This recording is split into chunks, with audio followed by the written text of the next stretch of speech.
উপবিষ্ট ব্যক্তিবর্গ সবাইকে আমার আন্তরিক শুভেচ্ছা ভালোবাসা এবং আজকে নেতাজি সুভাষচন্দ্র বসুর ১২৮তম জন্মদিন পালনে যারা আয়োজক তাদেরকেও আমার অত্যন্ত প্রাণ অন্তর থেকে শুভেচ্ছা জানাচ্ছি। জানিয়ে আমি আর বক্তব্য দীর্ঘায়িত করব না, শুধু তাকে শ্রদ্ধাঞ্জলি জ্ঞাপন করব একটা কবিতার মধ্য দিয়ে।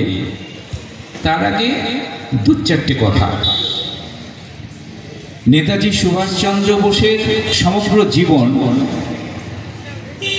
তিনটি ধাপে সম্পন্ন হয়েছিল।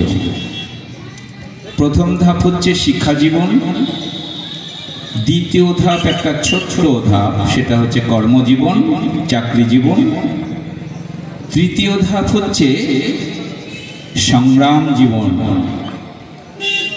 দেশাত্মবোধের সংগ্রাম, ভারত জাগরণের সংগ্রাম, দেশকে স্বাধীন করার সংগ্রাম। এই দেশাত্মবোধ জাগিয়ে তোলার ব্যাপারে তার মধ্যে কিছুটা আধ্যাত্মিকতা কাজ করেছিল। এই আধ্যাত্মিকতার প্রেরণা জুগিয়েছিলেন রামকৃষ্ণ এবং বিবেক। সেই দেশাত্মবোধ আরো শতগুণে জ্বলে উঠেছিল। তার মনের যে প্রেরণা, মনের যে শক্তি, তিনি আরো অনেক গুণ পেয়েছিলেন। তিনটি দাগ তিনি দেশবাসীর উদ্দেশ্যে দিয়েছিলেন, তিনটি আহ্বান। যে আহ্বানটা এসেছিল শুধুমাত্র আধ্যাত্মিক প্রেরণার মধ্য দিয়ে। প্রথম ডাক হচ্ছে, you give me blood, I will give you freedom. তোমরা আমাকে রক্ত দাও, আমি তোমাদের স্বাধীনতা দেব। দ্বিতীয় ডাক হচ্ছে, freedom will not given, freedom will taken. স্বাধীনতা কেউ দেয় না, স্বাধীনতা ছিনিয়ে নিতে হয়। আর তৃতীয় ডাক হচ্ছে, দিল্লি চলো। তার এই তিনটি আহ্বানে সমগ্র ভারতবাসী জেগে উঠেছিল এবং স্বাধীনতার মন্ত্রে দীক্ষিত হয়েছিল। আজকে সেই অবিস্মরণীয় নেতা, চিরস্মরণীয় নেতা নেতাজি সুভাষচন্দ্র বসুর জন্মদিন পালন হচ্ছে।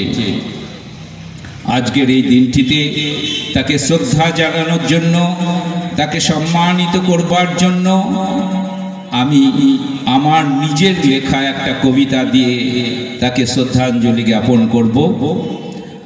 কবিতাটির নাম নেতাজি।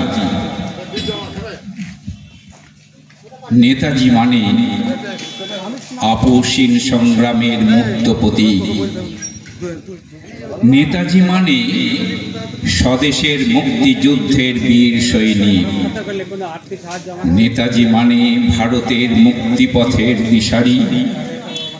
নেতাজি মানে চির অম্লান দেশপ্রেমের পূজারী। নেতাজি মানে না কোনো স্বদেশের প্রতি অপমান। নেতাজি মানে দীপ্ত কণ্ঠে স্বাধীনতার জয়গান।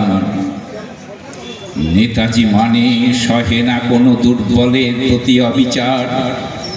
নেতাজি মানে এগিয়ে চলা, ছিনিয়ে নিতে অধিকার।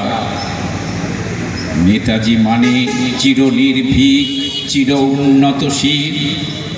নেতাজি মানে চির দুর্দম, চির দুর্জয় বীর। নেতাজি মানে বুকের রক্তে লেখো স্বদেশের নাম। মহান নেতা, তোমায় জানাই শত কোটি প্রণাম। আমি আবারও তাকে সশ্রদ্ধ প্রণাম জানিয়ে আমার বক্তব্য শেষ করলাম। জয় হিন্দ, বন্দে মাতরম, দেশপ্রেম দিবস জিন্দাবাদ।